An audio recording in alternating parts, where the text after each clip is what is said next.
Mr. Vishal Salvi's Chief Executive Officer, Quick Heal Technologies, to deliver the keynote by Seqrite. A round of applause for him as he steps forward. Good evening, everyone. I hope I'm audible there. So this is the last session, so interesting.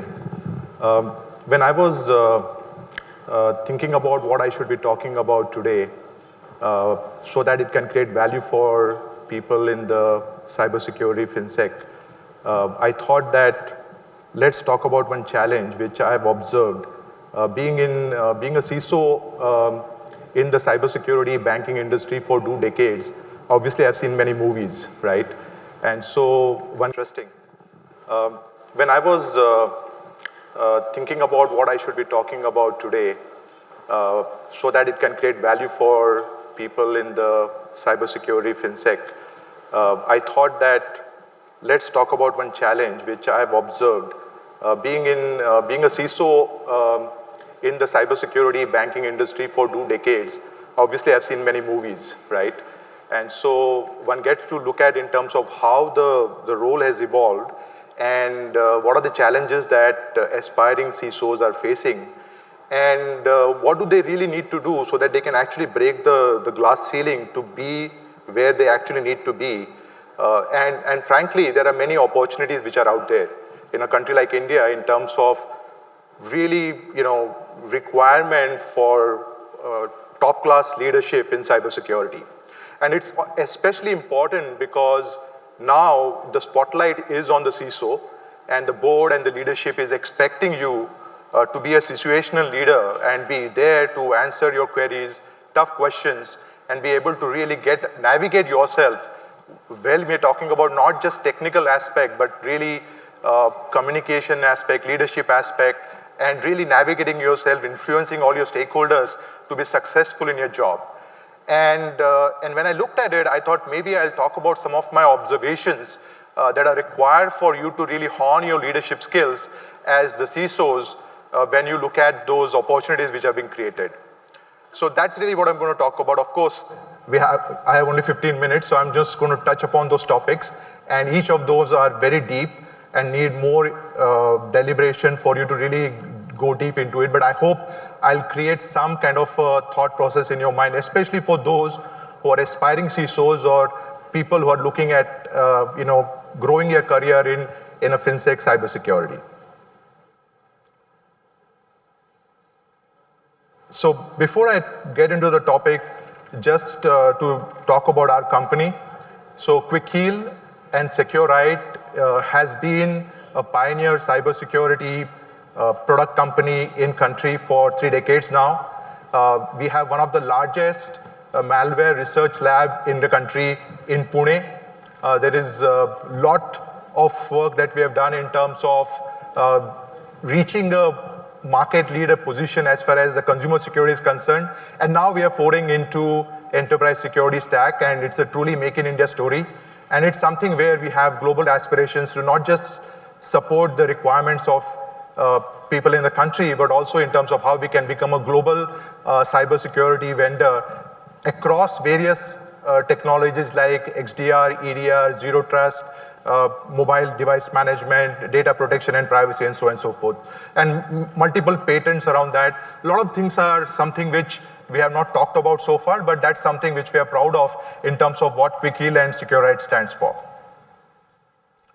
So let's jump into the topics, and I've actually covered 5 broad areas which I think are very relevant for the aspiring CISOs. I think the first one is about looking at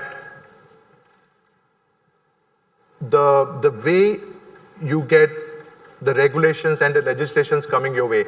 And a lot of times when I talk to my friends, and something which I've personally gone through as well, there is obviously a heightened expectations from regulations, from various legislations coming in, and sometimes we get the figure of 70 to 80% of the time the CISOs are actually spending with the regulators.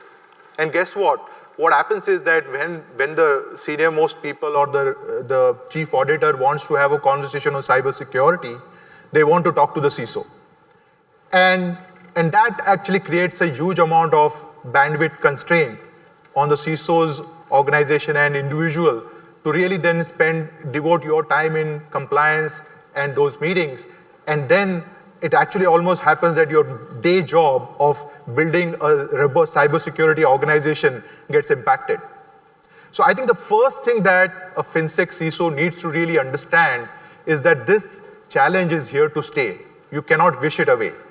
And so the more you create systems, processes, and ability to have transparency built in with your audit and your regulator stakeholders, the more easy for you to navigate yourself and build a credible second line who understands compliance and engages with all stakeholders, not just with the external auditors, but sometimes you have to influence your own teams to build a level of trust in your second one downs so that they are able to face off.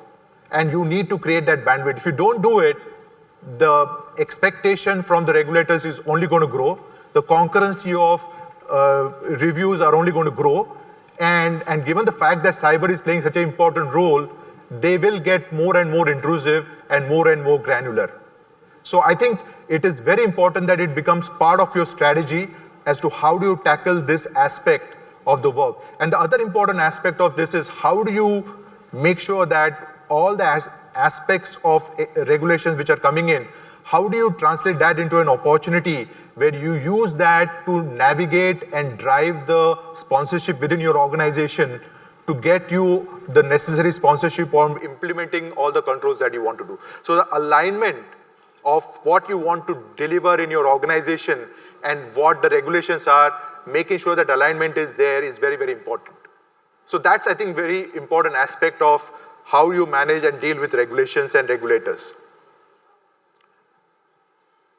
The second aspect is about how do you work on the enterprise security stack. And I think, again, when you talk to the CISOs, the amount of time, energy that they need to get involved in getting the right security architecture is not funny. And ideally speaking, what you're talking about is making sure that you are doing the business of risk management. As a CISO, you're in the job of doing risk management. You need to have more business conversations. You need to have more board conversations. You need to have more leadership conversations and less technical, because a technical aspect, it has to be working. It has to work. All the technology aspects are something which need to be done by the technology. In fact, one of the things that I talk about is how do you shift right? How do you make sure you empower your tech team to do the right things and you focus on policies? But in reality, CISOs spend a lot of time in talking to different vendors, different technologies, and spend disproportionate amount of time to get the firefighting of the architecture working. Now, the best way to solve this problem is to first understand it and understand your stakeholders and create the ecosystem where you have a true way of shifting right and engaging your information systems team, engaging your IT teams, build principles, make sure that you start playing a policy role. You are obviously navigating the strategy, you are navigating the program, and you are controlling the ship, but you are not executing, you are not running the ship. You leave that to somebody else, let go the control, right, of managing the operations. And that's the best way to then focus on the risk management and defining what is your risk appetite and how do you want to really make sure you improve and measure how you're growing the maturity of your organization. That's the only way to do it. Otherwise, you'll get stuck and become a technical architect. So that's the second important thing that is very important.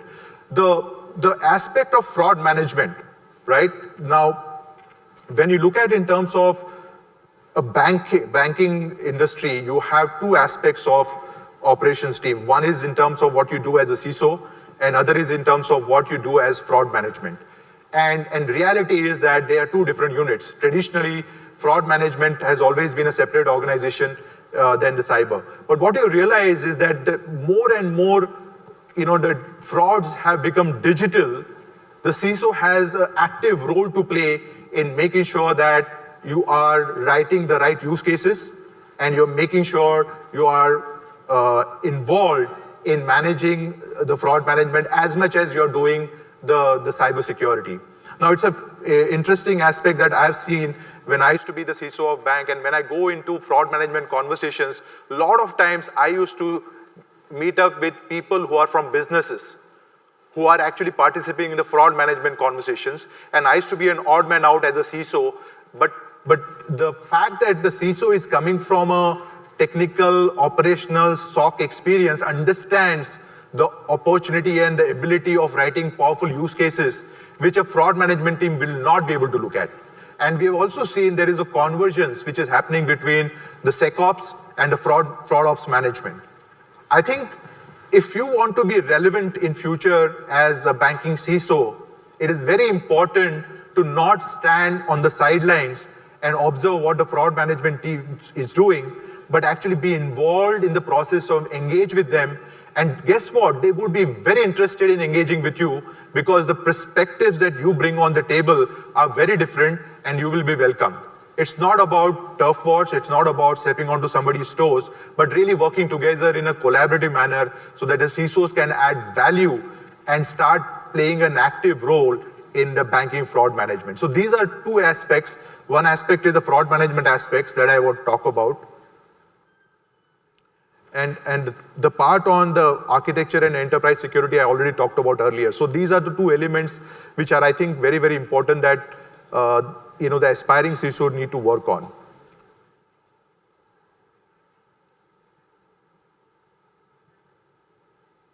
Okay, the next aspect is about cyber resiliency. And this topic we have talked about in every conference. There was people who talk about cyber resilience.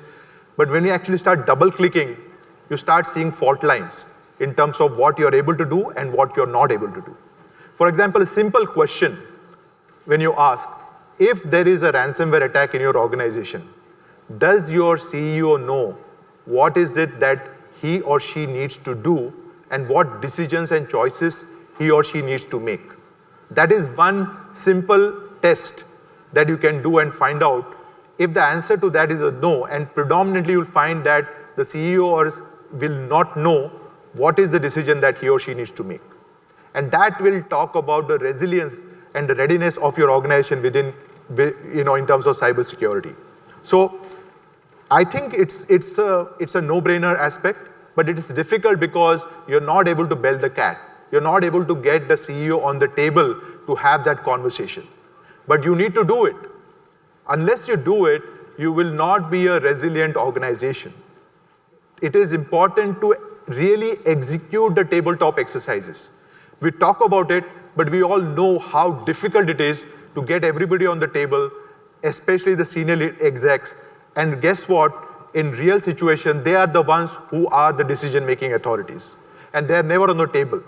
So it starts with that. So the first question you need to ask yourself is that, have I engaged my leadership team? Have I engaged my decision makers in a conversation where they need to be there and they need to be involved? It is not just that. Now it has become a situation where you need to get retainership who will advise you on legal matters, who will advise you on forensic matters. Every single, especially if you're a global operation, depending on which country you are, you have to do your communication to your customers in a certain way. There are a lot of do's and don'ts. All of these cannot be done when the incident happens to you. You need to be better prepared. So if you want to be a relevant cybersecurity leadership in your organization, you need to start thinking about all of these aspects now and start building that capability and readiness in your organization for you to be successful. I've seen many organizations who talk about it, but they're not able to really do the last mile implementation, and hence when actually incident happens, they're not prepared. The last part that I wanted to talk about is really engaging the organization in the process of cybersecurity. And this is something which I've talked about in many other conferences where I talk about how do you democratize cybersecurity. Now we have had cybersecurity awareness teams performing and building a cybersecurity culture in the organization for many, many years now.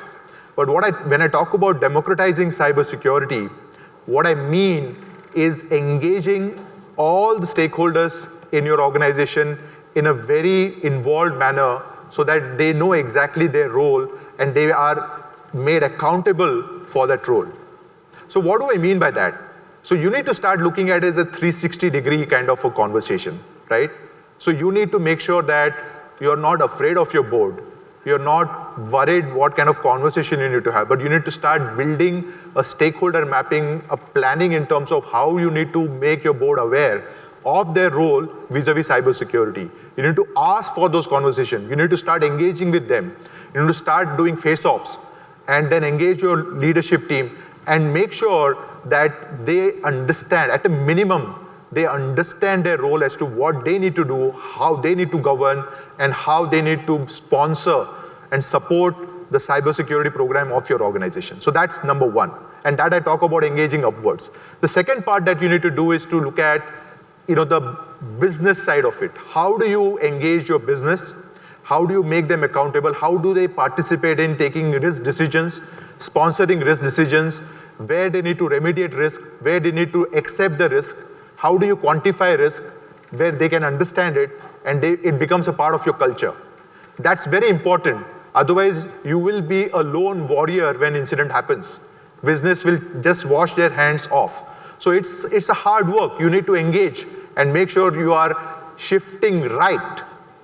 Okay, not shifting left, but shifting right with making sure that you're engaging with. Shifting left is about, I talked about working with your IT teams and IS teams. And the last part is shifting downwards in terms of engaging the whole organization in building a cybersecurity culture. But building a cybersecurity culture is an ongoing effort. And there are so many different techniques which are there. The most important thing that you want to achieve is to tell an employee what is the difference between a right and a wrong behavior. At a minimum, they should know that this is something which is not acceptable as an employee, and this is my organization policy. After that, it's about then creating a right behavior using various aspects of diplomacy that you have at your disposal. So broadly, when you look at all of these things, right, these 5 elements in my mind are the most critical elements for a successful CISO. And I feel that the CISO who is able to hone these skills in engaging the whole organization in terms of making sure you work with the regulators and drive that and not get worried about bogged down by 70%, 80% time being spent on regulators, but really engaging with them and managing that well is a successful CISO. Or working very closely with the fraud management teams and participating in what they do and not just as a bystander and involved in that is a successful CISO. Making sure that you work with your IT teams and your technology teams and IS teams and democratize that aspect of technology so that you are creating more bandwidth to loop policy is a successful CISO. Working with your leadership for cyber resiliency and tabletop exercise and driving the whole resilience aspect and making sure it is part of your mandate is a successful CISO. It takes years to do that, and you need to make a start. And last but not the least, engaging the organization, communicating everywhere, and make a holistic program of democratizing cybersecurity so that security is not just the CISO's problem, but actually a whole organization's problem. If you do all of these things, I know they are very difficult, but these are the aspects that every aspiring CISO or every CISO who wants to become, has a seat on the table on the board, needs to imbibe for you to be successful. Thank you so much for your time today, and I hope this was useful.